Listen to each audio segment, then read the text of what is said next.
So Nigeria has denied accusations from Niger's military leader, Brigadier General Abdulrahman Tchiani, of colluding with France to destabilize the junta-led nation. The Christmas Day interview, General Tchiani accused France of allying with militant groups in the Lake Chad region to undermine Niger's security, allegedly with Nigeria's knowledge. Nigerian Minister of Information Mohammed Idris immediately then issued a statement on Thursday describing the allegation as unfounded and counterproductive. He said Nigeria respects the sovereignty of individual countries and then is focused on tackling terrorism within its borders. Let's speak more. The Economic Community of West African States has also refuted those claims by Niger Republic and Nigeria, and some ECOWAS member states are also colluding with France to sponsor terrorism against the country. While dismissing the Sahel's countries' allegations and unfounded and unsubstantiated, ECOWAS emphasized that it was solidly behind Nigeria and the accused member states. A Regional General Secretary for West Africa Civil Society Forum, James Ugochukwu, joins me from Abuja studio for more on this latest development between ECOWAS and what is now the Alliance for the Sahel States. Good to have you join us. Good afternoon. Thank you for having me on the show. So we thought we had seen the last in terms of tension between ECOWAS and those looking to leave the country. They have now formed an alliance, which is called the Alliance of the Sahel States. But it looks like this conversation is not over. What do you make of the latest development in terms of the tension between both sides? I think when it comes to the issue, you and I will agree that ECOWAS is one of the strongest economic and political blocs across Africa, stronger than the rest of them, either Northeast or Southern Africa. And it is actually unfortunate that we're having this issue that we're having now, given that ECOWAS is going to be 50 years by 2025, and what ECOWAS is set out to achieve, we are still on the roadmap to that. So now having this block inside the block is a very disappointing scenario, of which I think all hands should still be on deck for it to be resolved. Of course, ECOWAS have given the Alliance of Sahel States till June this year to decide if they want to pull out or not. And of course, the three Sahelian states are still sticking to their gun. A statement made by the Niger president on the 19th of December said that their pulling out is well thought out and it's irreversible. And of course, I think all efforts should be made to put them back, because these are brothers. We are all brothers. Brothers in the sense that the different countries have been existing, or different kingdoms have been existing before the European came to map us out as a francophone or anglophone or lusophone, as the case may be. So I think ECOWAS' effort to bring them back is commendable, and more diplomatic approach should be used to ensure that these people are brought back to the fold. And of course, the people that are trying to pull out should also consider that there are a lot of ECOWAS treaty that is in their favor, that is being pursued, especially ECOWAS 2050 vision, which is ECOWAS of the people for peace and security. There's no way the three of them can operate in isolation, leaving the rest of the ECOWAS apart. The second issue is that these particular countries we are talking about are landlocked into the rest of ECOWAS countries. So how are they going to survive being a different block inside another block? So I think as much as they felt aggrieved, as much as they think they have a better agenda than the rest of ECOWAS, what they should be thinking about is how can they align to get ECOWAS to see what they are seeing. So maybe ECOWAS treaty should be rejigged again to reflect what they are trying to achieve. Mr. Ugochukwu, from the look of things, is there still room for that kind of conversation? Now they have gone ahead to launch their own passports. They are looking at their own currency. Is there still room for a comeback for them to return when you look at how far they have gone? Yes, if you look at how far they have gone and what they stand to achieve being in ECOWAS, you discover that it will cost them more to proceed in the process they are going. Okay, they are trying to have one military force, trying to have a common currency, they are trying to have what else? Okay, they already have common language and all that, but the point I keep on making is that this is a block inside a block. So how are they going to survive without working with the rest of ECOWAS? So given the 6 months that is remaining, I think ECOWAS should step up their game in approaching these heads of government and ensure that they can have a way of trying to convince them to come back to the fold. Of course, ECOWAS took the wrong step by trying to use military invasion to resolve the problem earlier when the issue started, but I'm glad that they retraced their back and they're trying to seek diplomatic approach. So this diplomatic approach, I think, is the way to go. And of course, these guys should just be encouraged to come back to the fold, because that's the only way that you can have a stable West African region. Because you can't have an existing bloc inside a bloc. It doesn't have happen anywhere in the world. Even in Britain, in Europe, that we have Britain pulling out of European Union. It's only Britain, not the entire country. So, the entire more countries than Europe. So we have, we should be having a bloc that should come back to the fold, so that we'll not be having two blocks in one region. Well, do you also feel, or is there a sense that there is these countries, that's that's Mali, Burkina Faso, and Niger Republic, is there a sense that they are in panic mode? Because a lot of people have said this seems like propaganda, the statement coming from Niger Republic. But where do you think it's coming from, and is there a sense that they are in panic mode? Yes, what I see from that statement is rather unfortunate that the president of Niger is making that kind of allegation, because if the president of Niger, as well as the remaining Sahelian states, should look at Nigeria critically, remember that Nigeria is a country that is akin to a man whose house is on fire. And they say that the man whose house is on fire don't go around pursuing rats. So Niger and their stability and all that is the least problem of Nigeria. Not to talk of Nigeria even trying to destabilize Niger. To what ends will somebody be asking? What are we going to gain by trying to destabilize Niger? Of course, their president made a lot of accusation of how France has established a military base in Central African Republic. He even gave the exact location, 315 degrees west of a particular city, and how France is trying to establish a base in Nigeria.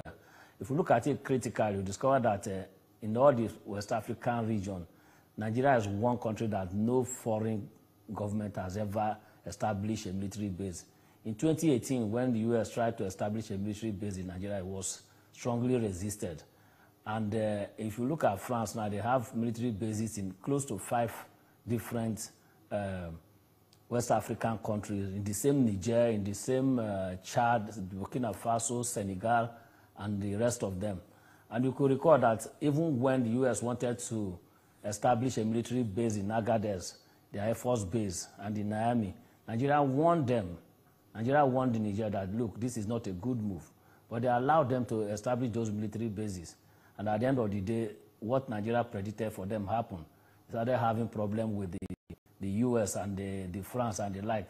So the same Nigeria that did not allow any foreign organization or foreign country to establish a military base in their country will not at this time allow them to come and start doing that in the name of what? To attack Niger or what? Nigeria has not had a history of going to war with any country. Even when Nigeria led ECOMOG, it was not only Nigeria, it was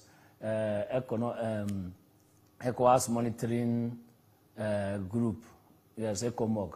So it comprises of different fighting forces, different army from different member countries, not just Nigeria alone. So Nigeria has not gone to war with any country. The only war Nigeria has ever experienced since its existence was the civil war, the Biafran civil war. So at this point, I don't think and that's even being at is war planning with anything. ourselves.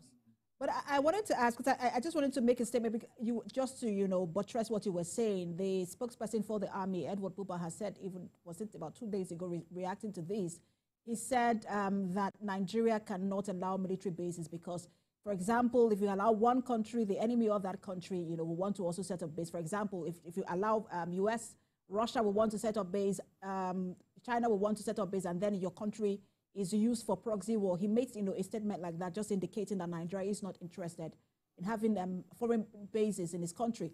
But I wanted to also ask you if you think that President Tinubu's visit to France did not go down well with the presidents or the military leaders of these countries.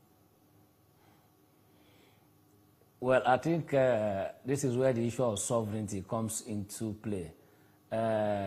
There are the popular saying that the enemies of my enemy is my enemy. So, but it doesn't apply this way. For the fact that their love with their former colonial master has gone wrong shouldn't rub on in Nigeria. Nigerian has been in existence for almost 100 years or more.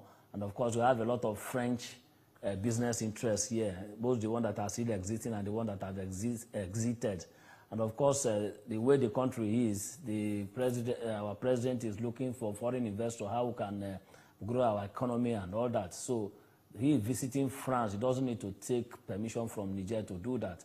And of course, Niger chasing France away, we don't have any say in that because they are all sovereign countries. So if that is the basis of which the Niger president or the rest of the AES are viewing this matter, then it's rather unfortunate because we have the right to relate to who we need to relate. And of course, France is being chased away by all the people they colonize. And of course, they are looking for new bride in Africa, land that they are planning France-African Summit in Nairobi next year, 2025.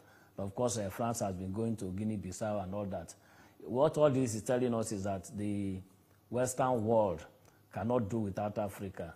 And what we're experiencing now is a second scramble for Africa.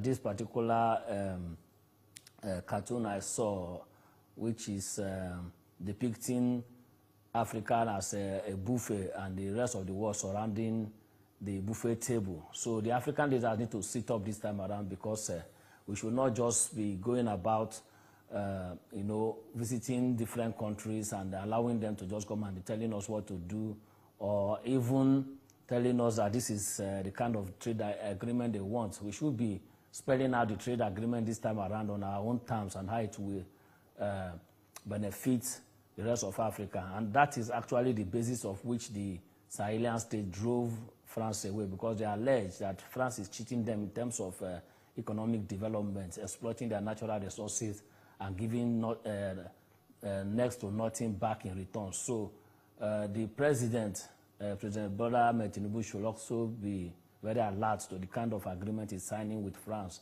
What kind of benefit are they bringing to Nigeria? What kind of trade agreement are they putting up and all that? So these are the issues. So for the Sahelian state, I think they should allow Nigeria to be just as Nigeria has allowed them to be. The accusation that France is sponsoring Nigeria to destabilize them is unfounded the way it is, even though the president has gone, the president of Niger now, President Chiani, has gone as far as even mentioning names of those that are responsible for providing funds for the terrorists that France is sponsoring in Nigeria. Even mentioned one high-ranking ex-DIA director and all that. So I think we should not allow that to debar us from, putting much inquest or investigation into all this allegation, because we cannot sweep all this allegation down the table just the way it is. So we should also, as much as we know that Nigeria cannot go to war with Niger or even be used as a puppet to attack Niger, but Mr. it's equally important for Nigeria to look at all these issues. Because it now looks like Nigeria is bearing the brunt of the decision made by ECOWAS. I understand that the headquarters of ECOWAS is here. I also understand that in terms of his presidency, the chairmanship of his heads of state and government, that, our president is the chairman at the moment. But why do you think that we seem to, because Nigeria seems to be at the forefront now from all of these Sahel states, in terms of accusation and allegations, why that? For several reasons. One, they say that uneasy lies the head that wears the crown. So as far as we are the head of anything, the buck stop at your table, even though the decisions are made collectively by the rest of ECOWAS member states. For the fact that Nigeria stands at the head of the leadership, normally the accusation will come directly to Nigeria. The second one is that Nigeria is the largest economy in the world, and largest economy in Africa, sorry. And of course, every person that wants to deal with Africa will first of all come to Nigeria, because we have the economic size, the population, and all that. So this kind of thing will make any decision that is affecting the rest of the region to be passed through the lens of Nigeria. Nigeria would be considered as the first people to engage with before certain kind of decision need to be made. So this kind of scenario can make these AES states to misconstrue that, to believe that, okay, anything that Nigeria is doing is against their own benefit or interest. So any utterances or that, or anything of that nature, or policy or the like, will be made to look as if Nigeria is just doing it against their own interests. But I think they need to look down and pass all their accusation and all that through the lens of the general good of people in the ECOWAS sub-region, because we still have a long way to go as a regional bloc. And how bad do you think relations between Nigeria and these countries have deteriorated? Well, I can't say that the relationship has deteriorated. For instance, Niger that we are talking about shares border with about 7 states in the north. And before the Europeans came to map out this boundary that caused them Niger and another one Nigeria, there's no boundary. The boundary is blurred. Even as we speak now, there are some community you go to in the north, in Katsina, that if you spread your leg, one leg is in Niger and the other leg is in Nigeria. They speak the same language, they have the same religion, they have the same culture and traditions and all that. So it's just political that it's political boundary that we have. But in terms of cultural boundary and all that, is very, very tight. As we speak, I stay in Abuja here. As we speak, we have many Nigerians that live in Abuja. They've been doing business for a very, very long time that you can't even know the difference between them and Nigerians. Not to talk of those in further north of Nigeria and all that. So there's nothing like a strange religion strange relationship between them and Nigeria. As we speak, during Buhari time, Nigeria was able to build a rail station to Maradi in Niger Republic. As we speak, Trans-Sahara gas pipeline is passing through Niger to Morocco and all that. So there are still a lot of cultural and economic ties that is still holding these two countries together. And of course, we should caution ourselves, both Niger and Nigeria, from allowing Western influence or Western propaganda, as the case may be, to tear us apart from our age-long relationship that we've been enjoying over the centuries. And in terms of the cooperation and collaboration in dealing with terrorism, do you think that that could also be strained, because there is a multinational joint task force fighting terrorism on all fronts? Could that be strained? Yes, it will be unfortunate if Niger keep on sticking to this accusation, because as we speak, Niger, Chad, Cameroon, and yes, Cameroon, they are all in this multinational joint task force. And this Lakorawa guys that they are accusing Nigeria of sponsoring. I see the same people that Nigerian army are, are giving heavy onslaught since the past 3 weeks or so. Even the recent airstrike in Sokoto on Christmas Day that killed about 10 people in Silame town is a result of pursuing these terrorists we are talking about. So can Nigeria be pursuing terrorists and at the same time using them to, fight Niger? So this is where Nigeria need to put on their thinking cap and see how they can still continue to work together with Nigeria and other multinational giant task force to ensure that they chase these terrorists away. In terms of intelligence sharing, in terms of strike force, in terms of collaboration and all that, both with the community in Nigeria, in Niger, and Chad and all that. So I think it might threaten the cooperation, but if that is threatened, then the insecurity is going to escalate, because when Niger refused to share information with the Nigerian intelligence community or vice versa, then the terrorists will be having a field day, and they will be migrating from Benin Republic to Niger and Nigeria, because Niger and Nigeria share common boundary with Benin Republic. So in the best interest of both countries, I think we should not get to a point where this collaboration is strained for any reason. And how should ECOWAS proceed? Because it will be somewhat of a diplomatic nightmare for Nigerians to require visa to Niger and vice versa. How should ECOWAS proceed? And should Nigeria also begin to act outside of ECOWAS in terms of reaching out to Niger? Yes, this is exactly what I was trying to refer to the last time. These countries we are looking at are landlocked. So how will Nigeria be getting its goods from? Because that train station from to Maradina is right from Lagos up to that point.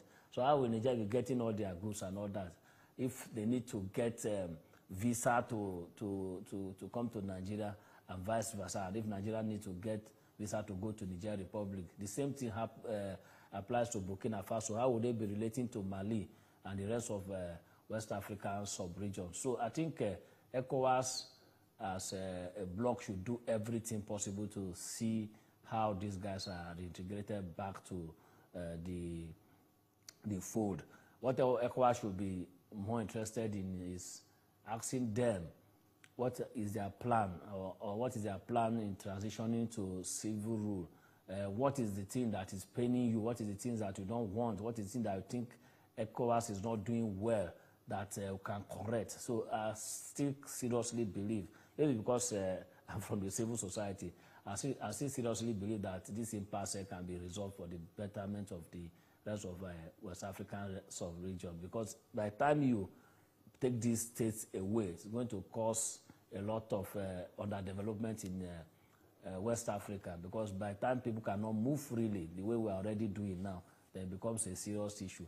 And of course, by the time they start having their own currency, even when ECOWAS is planning to launch their ECO, that's their common currency, ECO, anytime soon, then it becomes a problem. So I think ECOWAS should deploy the best of their diplomatic corps to all these countries to see what they really want from ECOWAS and how both of them, the AES and ECOWAS, can work together to achieve this. Just imagine the cost of producing new passports for the three countries.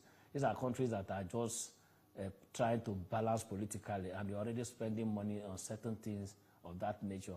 The passports, the joint military and all that, all those things are actually not very, very necessary. So ECOWAS, as a matter of urgency, should deploy the best of their diplomatic eggheads to engage all this College of AES, as they call themselves, the heads of state of the Alliance of Sahel States.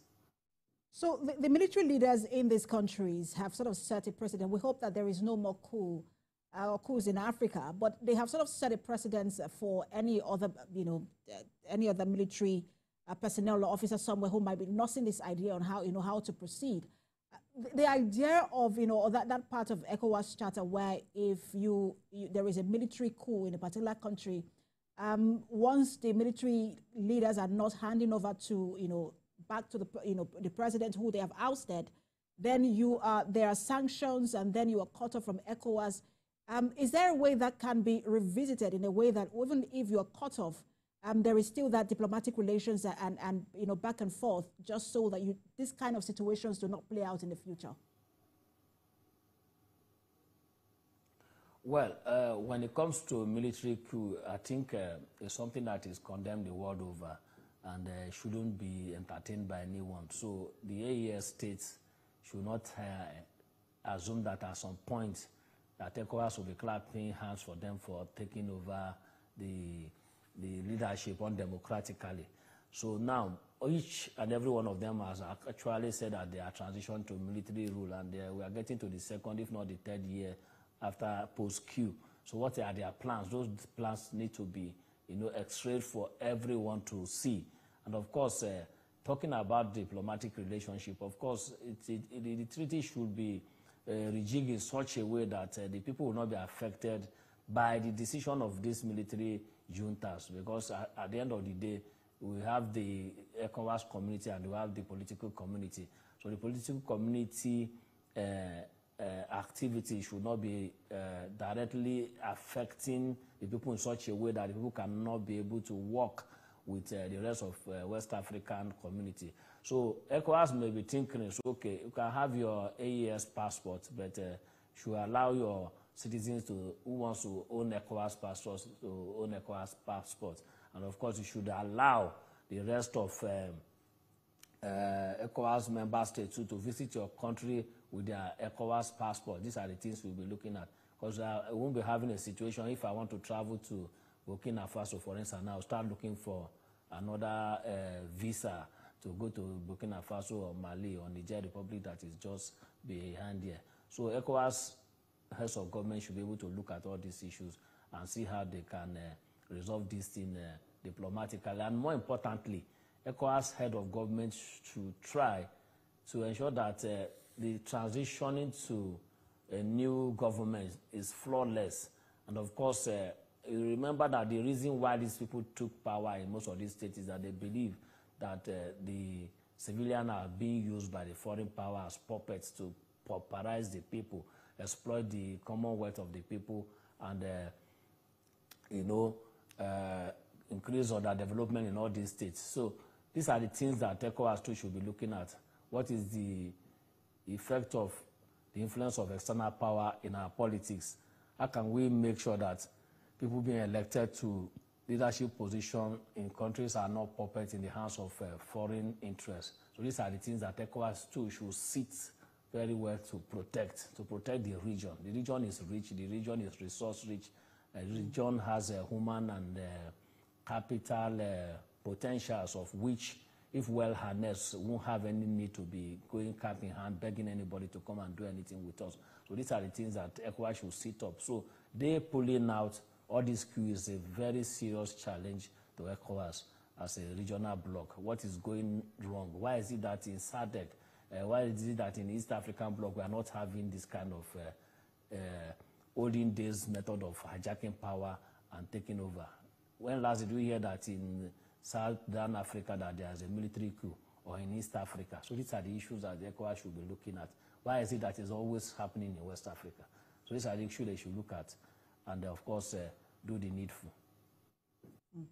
So Mr. Gochukwu, I'm going to put